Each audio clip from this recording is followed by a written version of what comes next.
मायावती अचानक बहुत तेज सक्रिय हो गई है। जेनजी को बताने की कोशिश कर रही है कि ये जो भाजपा है, ये जो कांग्रेस है, ये जो समाजवादी पार्टी है, ये सिर्फ आपको भ्रम में रखे हुए है कि बहन जी की मर्जी से, बहन जी के नेतृत्व में, बहन जी के कहे पर आकाश आनंद ने कल भाजपा सपा कांग्रेस के खिलाफ अपनी आवाज को बुलंद किया।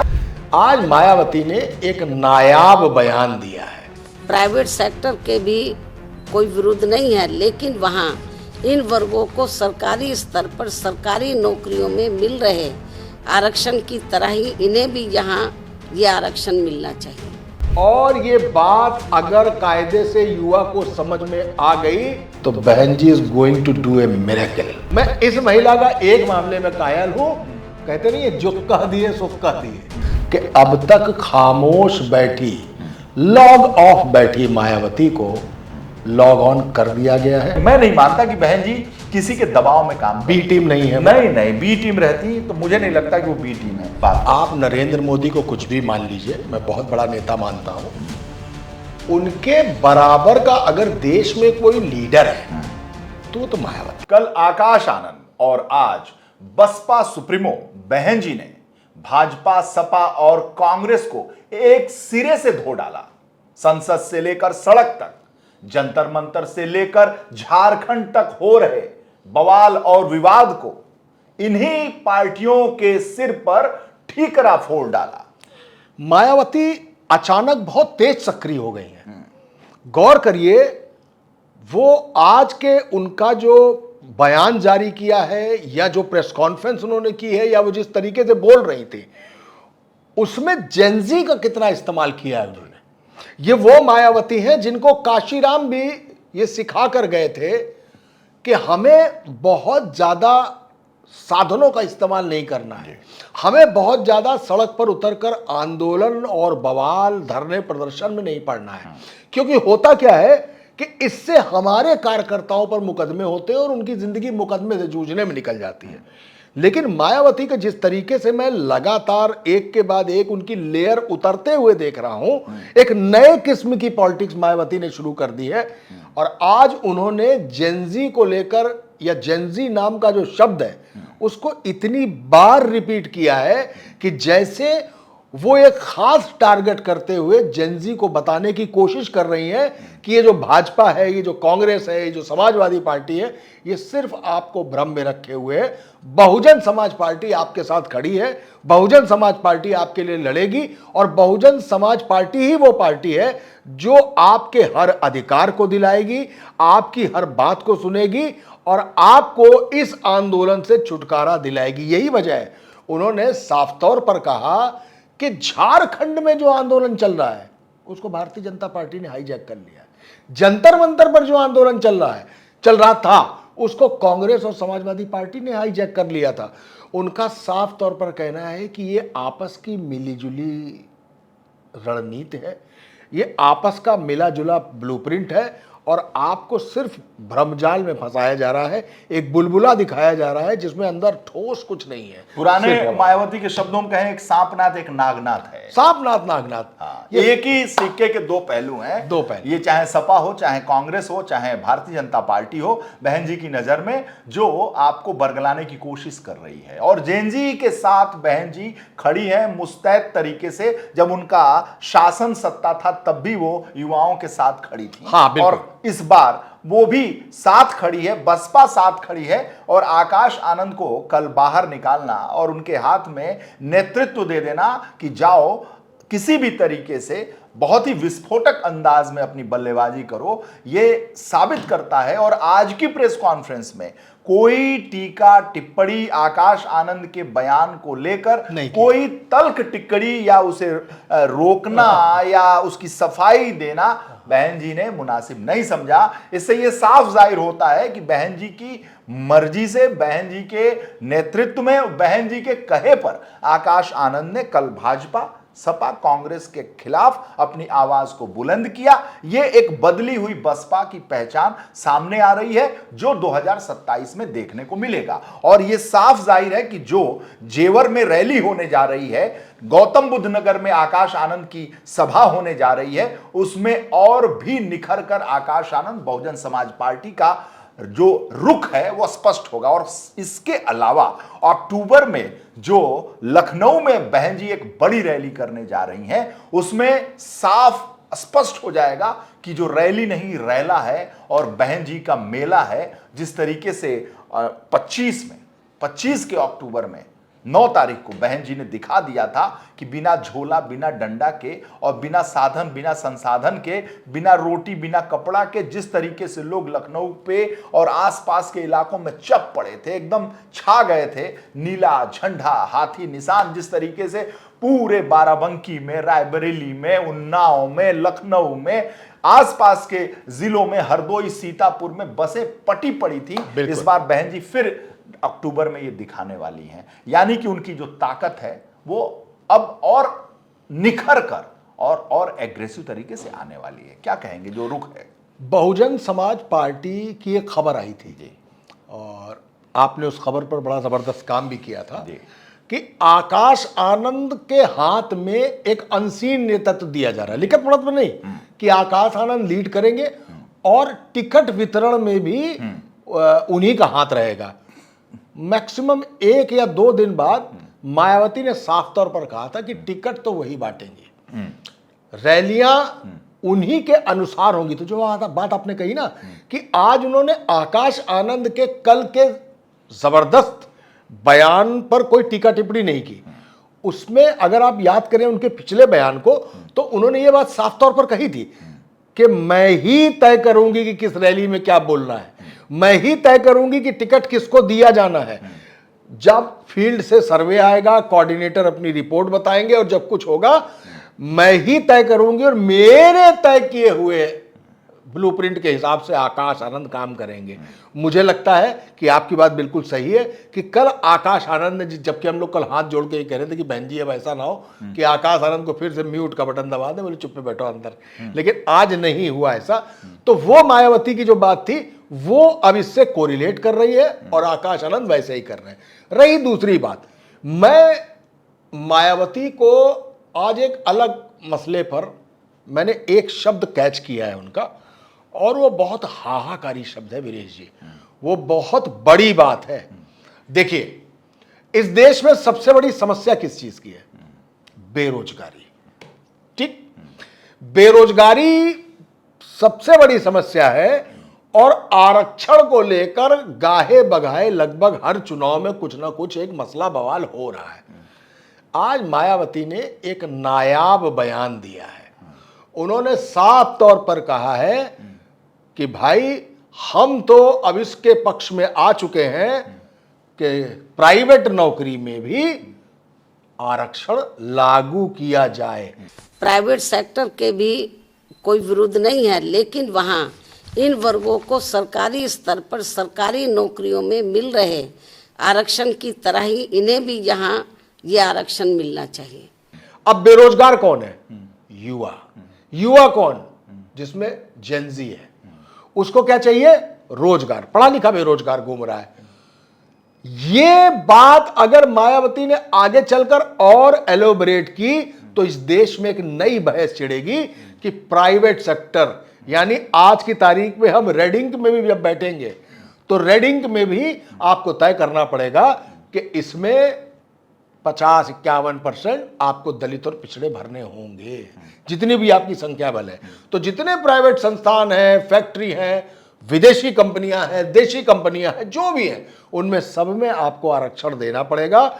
और ये बात अगर कायदे से युवा को समझ में आ गई तो बहन जी is going to do a miracle. इससे पहले कि कोई ये आइडिया ले ले, इससे पहले कि इसको कोई लपक ले, खासकर सत्तारूढ़ दल, और अगर उसने ये कह दिया कि अब हम तो प्राइवेट सेक्टर में नौकरी देंगे, आरक्षण देंगे, आप समझ लीजिए खून चाल उठ जाएगा वीरेश जी। सबसे बड़ी समस्या इस देश की बेरोजगारी है और बेरोजगारी को लेके ही विपक्ष का कोई भी दल हो पूरे देश में, सब सत्तारूढ़ दल पर हमलावर रहता है। और बहन जी ने आज वो नब्ज पकड़ी है, पटाखे की उस कहानी में आग लगाई है, जो कुछ दूर सफर करता है उसके बाद धमाका करता है। वो धमाका मायावती ने आज उस कहानी में आग लगा दी है। और ये आरक्षण अगर बड़ी बात बन गई तो आप देखिएगा इस जेन जी को, अगर ये ओरिजिनल आइडिया मायावती का रहा तो इस जेन जी को मायावती से जुड़ने से कोई रोक नहीं पाएगा। ये बहुत बड़ा बयान है मायावती का। यूपी की सियासत से अगर देखें हाँ। तो अगर हम योगी आदित्यनाथ को देखें, अखिलेश यादव को देखें, राहुल गांधी को देखें, तो जो आकाश आनंद ने जो उत्तराधिकारी, उन्होंने अंकल की जो परिभाषा बताई है उसमें सब शामिल होते हैं। सब यानी युवा नेतृत्व, युवा जैन जी, उसका नेतृत्व आकाश आनंद के पास है। जो विदेश से पढ़ा हुआ है, स्टाइलिश है और फंकी स्टाइल में रहता है, बातें करता है, बोल्ड है, डैशिंग है, पर्सनालिटी है। तो आकाश आनंद की जो छवि है वो नेतृत्व तो किसी भी पार्टी के पास नहीं, अभी मौजूदा नहीं किसी के पास नहीं है। जो बहुजन समाज इतना यंग लीडर तो किसी के पास नहीं। यस, जो 30 साल का लीडर किसी के पास नहीं। जो 2019 में लॉन्च कर दिया गया था, और जो डायनेमिक है और बोलता भी बहुत सुलझा समझा हुआ तरीके से, बहुत स्पष्ट तरीके से।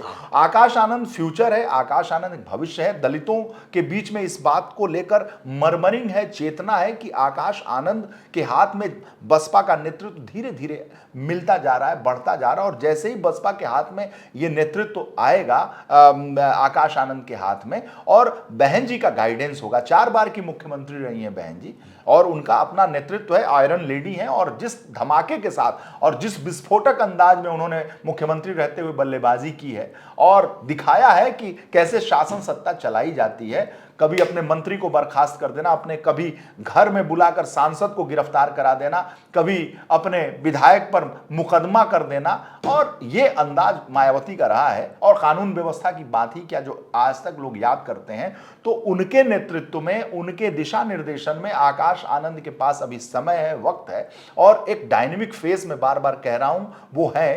तो दलितों को एक बड़ा नेता मिलने जा रहा है, और ये यूपी की सियासत में बहुत बड़ा बदलाव। 30 साल का नेता, 30-31 साल का यंग लीडर, वो भी सेकंड इन कमांड, किसी भी पार्टी के पास नहीं। अभी जो 19 में लॉन्च हो गया, 6 साल पहले, यानी 7 साल पहले लॉन्च हो चुका है। अभी रिहान और मिराया भी इतने बड़े नहीं हुए हैं या कि उनको पॉलिटिक्स में भी लाया। मैं प्रियंका गांधी के बच्चों की बात कर रहा हूं। अभी अर्जुन और अदिति भी उतने सक्रिय नहीं है कि जिनको लाया जाए। वो young leader second in command है तो खैर बहुजन समाज पार्टी के पास।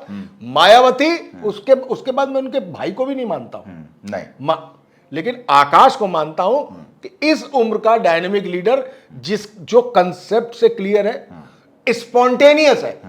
भाषण वो वाला नहीं कर रहा है कि उसने पढ़ा हुआ है और पढ़ रहा है और चल रहा है, और ये सब नहीं करता। मालूम है, ऑन द टॉपिक लगातार कंटिन्यूटी और चेन बनाकर बातें कहता जा रहा है, और कोई भी बात इधर से उधर डीरेल नहीं हो रही है। ये आकाश आनंद की खूबी है।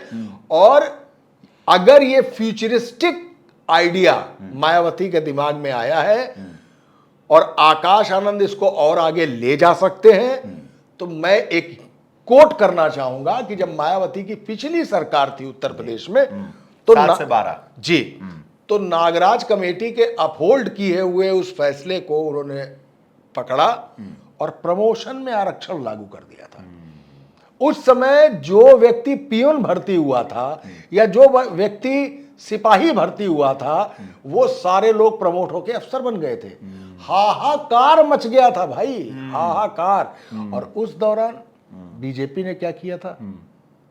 उस फैसले की खिलाफत की थी। और उस दौरान समाजवादी पार्टी और कांग्रेस ने क्या किया? वापस लिया था वो फैसला। आप बताइए। यस, मैं तो पार्लियामेंट में उस आंदोलन को देखा हूं, प्रमोशन में आरक्षण नहीं चलेगा, नहीं चलेगा। एक हमारे नेता हैं यहाँ पे अरविंद सिंह, जो समाजवादी पार्टी के एमएलसी और राज्यसभा में सांसद रहे। हम लोग उनको चिढ़ाते भी थे और कहते भी थे कि भैया जरा एक बार नारा हो जाए, एक बार नारा लगा दो। बोलते थे प्रमोशन में आरक्षण नहीं चलेगा, नहीं नहीं चलेगा। चलेगा। हाँ तो बोले बोलो भैया जरा एक बार और बोलो। तो उनको हम लोग देखते थे तो उनको यही बोलते आ गए प्रमोशन वाले, प्रमोशन में आरक्षण।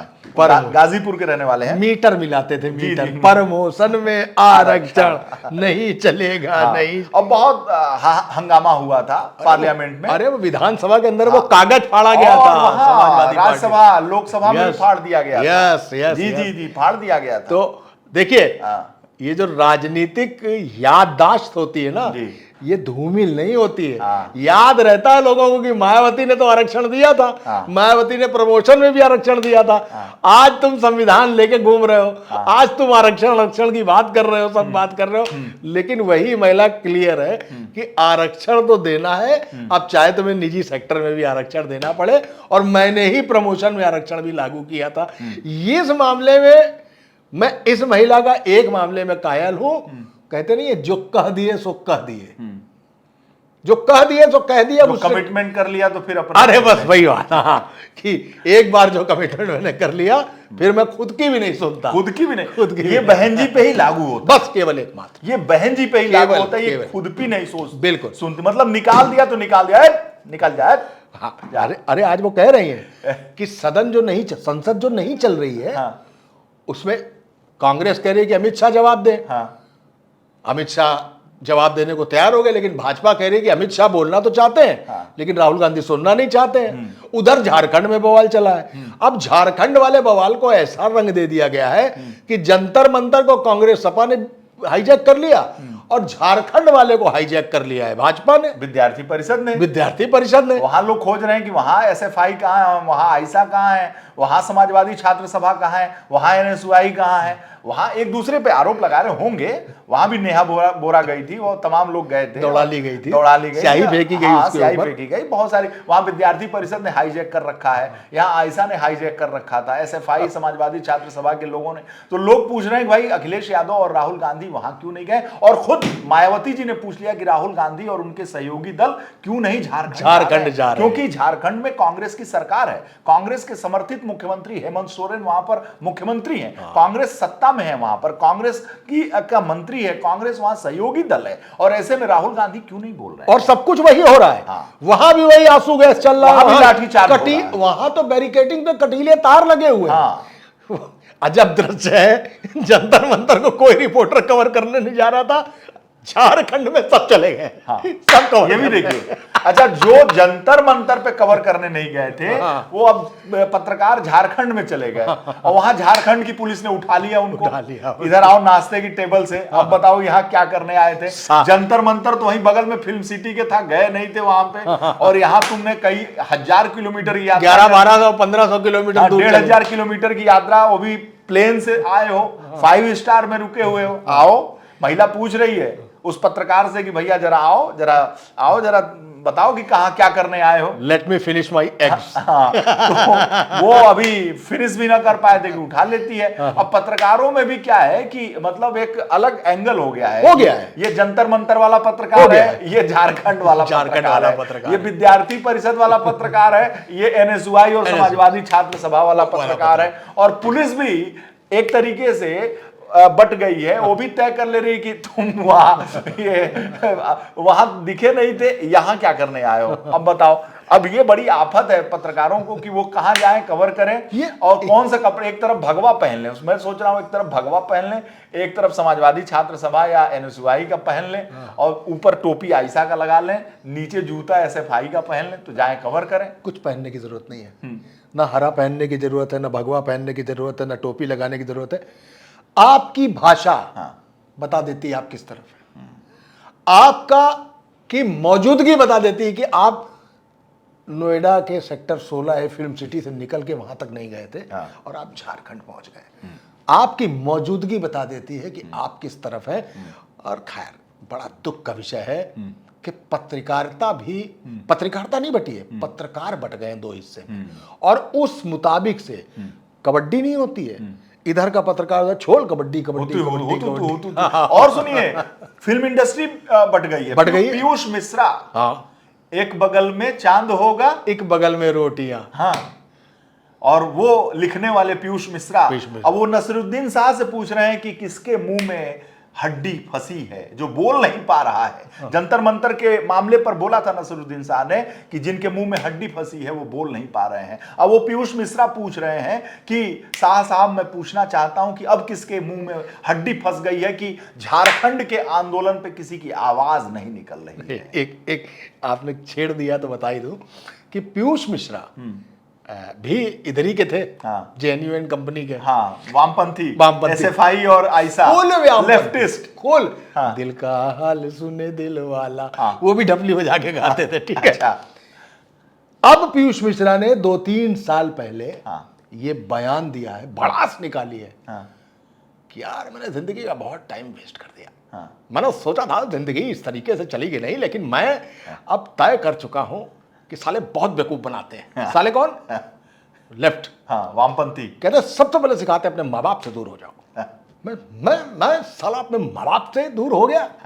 मैंने अपने माँ बाप को छोड़ दिया, पत्नी को छोड़ दिया, बच्चों को तरफ देखता नहीं था मैं। इस तरीके से पीयूष मिश्रा बोलते थे। पीयूष मिश्रा बोले इतने सालों बाद अब मुझे समझ में आया कि यार मैं तो किसी का नहीं रहा, मैंने सबको छोड़ दिया। कैसे, किस अंदाज में बोले? वो तो बोले अब मुझे क्या एक सिगरेट मिल सकती है क्या? बोले नहीं, यहाँ इंटरव्यू के दौरान तो सिगरेट नहीं पी सकते। अच्छा छोड़ो यार कोई बात नहीं, लेकिन अब मैं इस तरफ आ गया हूं और इधर आने के बाद अब मुझे साला लगता है कि मैंने बहुत टाइम वेस्ट कर दिया, बहुत समय चला गया मेरे हाथ से, लेकिन ठीक है अब थोड़ी चैन की सांस ले पा रहा हूं। तो वो पीयूष मिश्रा का अब ज्ञान जागा है, वो अब मध्यस्थ हो गए हैं। मध्यस्थ भी कौन से? देखिए लेफ्ट विंगर और राइट विंगर ही नहीं है, इसमें जो मध्य है इसमें मिडिल लेफ्ट और मिडिल राइट है, ये भी ध्यान रखिएगा हमेशा। अब वो हल्का हल्का मिडिल राइट की तरफ है, मिडिल राइट, टूटे हाथ लेके पहुंचे, वो वहां पहुंच गए। उनको वहां पे मजा आ रहा है आंदोलन में। वहां विशाल डडलानी नहीं है, वहां पर शबाना आजमी नहीं है, वहां पर उदय भास्कर की बेटी स्वरा भास्कर नहीं है। ये तमाम जो किरदार हैं, हुमा कुरैशी नहीं है, बहुत सारे ऐसे किरदार हैं जो जंतर मंतर पर दिख रहे थे, वो किरदार अब झारखंड में नहीं है। तो वहां पीयूष मिश्रा है, वहां पीयूष मिश्रा है और मुखालफत कांग्रेस की है चूंकि वहां पे। अरे क्या बचा कि एक गलियारा पंजाब की तरफ नहीं खुला, वरना पंजाब की तरफ भी जा रहे थे सब ये लोग। तो वो तो खुलना ही था। जंतर मंतर के बाद तो साफ समझ में आ गया, जिस तरीके से चैनल में डिबेट शुरू हो गई थी कि पंजाब की बात क्यों नहीं करते आप, झारखंड की बात क्यों नहीं करते, समझ में आ गया था कि ये आंदोलन अब किसी तरफ जाने वाला है। एक्चुअली क्या है, जिनके असली मुद्दे हैं ना, जिनके बच्चों का लॉस होता है, वो बच्चा तो अपनी आत्मिक आवाज पर आंदोलन पे आता है, उसको मालूम ही नहीं पड़ता कि हम किसके हाथ में खेल गए हैं। ये बड़ी त्रासदी है। अच्छा एक चीज जो आज बहन जी का जो स्पीच था, भाषण था, बहन जी इस पूरे मामले में बहुत जेन्युइन किरदार लगती हैं। हमेशा राजनीति भी वो हमेशा बहुत जेन्युइनली करती, हमेशा, बहुत ज्यादा वो छक्का पंजा है नहीं, कोई लाग लपेट नहीं, सीधी बात नो बकवास है, सीधी बात नो बकवास, सीधी बात नो बकवास। ये उनका तरीका है। जब वो आए, सरकार बचाने का मौका था, हर आदमी को लगता है बीजेपी के साथ चलिए, बोले ना मैं इसके साथ जाऊंगी ना मैं उसके साथ जाऊंगी, एक नागनाथ है एक साफनाथ है, खत्म, खेला खत्म। हाँ एक चीज वीरेश भाई गौर करने वाली है कि क्या सचमुच भारतीय जनता पार्टी को यह नजर आ रहा है कि उत्तर प्रदेश में उसका सीधा मुकाबला समाजवादी पार्टी से है? क्या समाजवादी पार्टी और कांग्रेस का गठबंधन वास्तव में भारतीय जनता पार्टी के लिए समस्या खड़ी करने जा रहा है? क्या धर्म पर चुनाव न होने की वजह से जातिगत चुनाव की जो सरसराहट है, जो आशंका है, जो एक फीलिंग आ रही है, क्या भारतीय जनता पार्टी को ये नजर आ रहा है कि जातिगत चुनाव में हम कहीं कमजोर ना पड़ जाए? क्या यही वजह है कि अब तक खामोश बैठी, लॉग ऑफ बैठी मायावती को लॉग ऑन कर दिया गया है? मुझे नहीं लगता कि बहन जी को कोई लॉग ऑन लॉग ऑफ करता होगा। बहन जी को अगर लॉग ऑन लॉग करना होता तो मैं फिर एक बार कहता हूं कि इसी मोदी और अमित शाह के जमाने में 2019 में बहन जी ने समाजवादी पार्टी से गठबंधन कर लिया था, और इतना खतरनाक गठबंधन था कि बहुजन समाज पार्टी और समाजवादी पार्टी के गठबंधन के आगे भारतीय जनता पार्टी के मौजूदा जो जीते हुए 2014 के सांसद टिकट नहीं मांग रहे थे, कह रहे थे पैसा डूब जाएगा भैया, हम न लेंगे। तो फिर मायावती ने अपने आप ऐसा को नहीं है कि मायावती को लॉग ऑन लॉग ऑफ नहीं किया जा सकता। तो क्यों हाशिए पे खुद किया? ठीक है, स्वास्थ्य है और उनका व्यवहार है, वो अपनी स्टाइल है। मैं इससे बार बार इससे सहमत नहीं होता हूं कि अगर नरेंद्र मोदी 2019 में हार गए होते, भाई 80 सीटों वाला यूपी है और उसमें समाजवादी पार्टी और गठबंधन, बसपा का गठबंधन के बाद कुछ बचता नहीं है। आप सोचिए, पूरा सफाया हो जाता। मिले मुलायम काशीराम हवा में उड़ गए जय श्री राम, कोई ये कहावत थोड़ी है। पिछड़े, संख्या जोड़ ली ना, पिछड़े दलित, पूरा एकदम मतलब हवा का हवा हो जाता। 80 सीटें अगर भारतीय जनता पार्टी यहां लूज कर जाती तो नरेंद्र मोदी की सरकार नहीं बनती। और ऐसे में बहन जी ने इन्हीं मोदी और अमित शाह और इसी सीबीआई और इसी ईडी की मौजूदगी में, सबकी मौजूदगी, इसी मशीनरी, इसी चुनाव आयोग की मौजूदगी में बहन जी ने समझौता कर लिया था, आगे बढ़कर समझौता किया था और बड़ी भूमिका में उन्होंने समझौता किया था। यानी एक बॉस के तरीके से उन्होंने समझौता किया था और किसी के दबाव में वो नहीं आई थी और सीटें लड़ी, 10 सीटें पाई थी, 5 सीटें समाजवादी पार्टी ने पाई थी। तो अगर बहन जी ने चुनौती दे दी थी, उस वक्त भी ईडी थी, उस वक्त भी सीबीआई थी, उस वक्त भी चुनाव आयोग था, उस वक्त भी मोदी जी थे, उस वक्त भी प्रधानमंत्री थे, उस वक्त भी अमित शाह जी थे, यही भाजपा थी। आप नहीं मानते? नहीं, मैं नहीं मानता कि बहन जी किसी के दबाव में काम बी टीम नहीं है? नहीं, बी टीम रहती तो मुझे नहीं लगता कि वो बी टीम है। इस तरह से बी टीम तो अब अखिलेश जी की तारीफ कर दिया नरेंद्र मोदी जी ने सदन के अंदर। नहीं, वो अखिलेश जी हमारे मित्र हैं, तो ऐसा थोड़ी कि अखिलेश जी उनकी बी टीम है। राहुल गांधी कह दिया, राहुल गांधी, अरे कर्टसी है, कोई चीजें, किसी सभा में कहीं भी बहन जी को और अमित शाह जी को, नरेंद्र मोदी जी को बैठते हुए कहीं देखें? किसी शादी ब्याह में मायावती जी को जाते देखें? अभी सुप्रिया सुले के बेटे की, सुप्रिया सुले की बेटी का रिसेप्शन अभी कल रात में था रात में था। बिल्कुल। बहन जी इतनी छोटी नेता तो है नहीं कि बहन जी को शरद पवार जी ने बुलाया नहीं होगा। नहीं, बिल्कुल बुलाया होगा ना।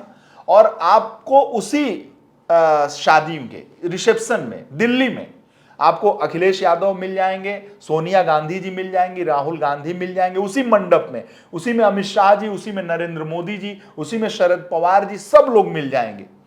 सब बी टीम है, ए टीम है, सब बी टीम है। और बहन जी को आपको नहीं मिलेगा कहीं। मुकेश अंबानी की शादी में आपको अमित शाह मिल जाएंगे, नरेंद्र मोदी मिल जाएंगे, आपको तमाम बाबा मिल जाएंगे, अखिलेश यादव मिल जाएंगे, तमाम पार्टियों के सभी नेता मिल जाएंगे, लेकिन बहन जी नहीं मिलेंगी। नहीं मिलेंगे। बहन जी छोड़िए, सतीश चंद्र मिश्रा नहीं मिलेंगे, नहीं मिलते कि जिससे बात कर सकें आप। दूसरा कोई तो रामजी गौतम नहीं मिलेंगे, आकाश आनंद नहीं मिलेंगे, आनंद कुमार नहीं मिलेंगे, विश्वनाथ पाल तक नहीं मिलेंगे। आप सोचिए कि कोई एक ऐसा व्यक्ति नहीं मिलेगा कि जो वहां जाए और बिचौलिया का काम करे। आपको बहन जी कट टू कट काम करती हैं, कोई ऐसा नहीं। आपने एक भी दृश्य देखा कि बहन जी ने प्रधानमंत्री नरेंद्र मोदी से मुलाकात कर ली हो, बीजेपी के कोई नेता मुलाकात कर लिया हो, बहन जी के घर चला गया हो? उनके सपोर्टिव बयान जो आते हैं ना, प्रो बीजेपी नहीं है, वो अपने लीग का बयान देती हैं बहन जी, अपने लीग पर बयान देती हैं और किसी को अच्छा लगे और किसी को खराब लगे। अब जैसे मैं एक बयान की बात करता हूं, जब पिछली बार अक्टूबर में जब काशीराम के पार्क में बहन जी ने कहा कि मैं योगी सरकार की इस बात की तारीफ करती हूं कि उन्होंने जो महापुरुषों पे बनाए हुए पार्क था उसका जीर्णोद्धार कराया। अब सबने इसका मायने लगा लिया कि वो तो भाजपा की और योगी की तारीफ कर रही है। अगर बहन जी ने स्मारक बनाया है, बहन जी ने इमारतें बनाई हैं, बहन जी ने महापुरुषों के अपने लगाई हैं, मूर्तियां लगाई हैं, तो जो सरकार या कोई डीएम या प्रशासन ने उसकी साफ सफाई, उसको अच्छा सा जीर्णोद्धार करेगा, तो उसकी बात उन्होंने एकदम बिना लाग लपेट के कह दिया।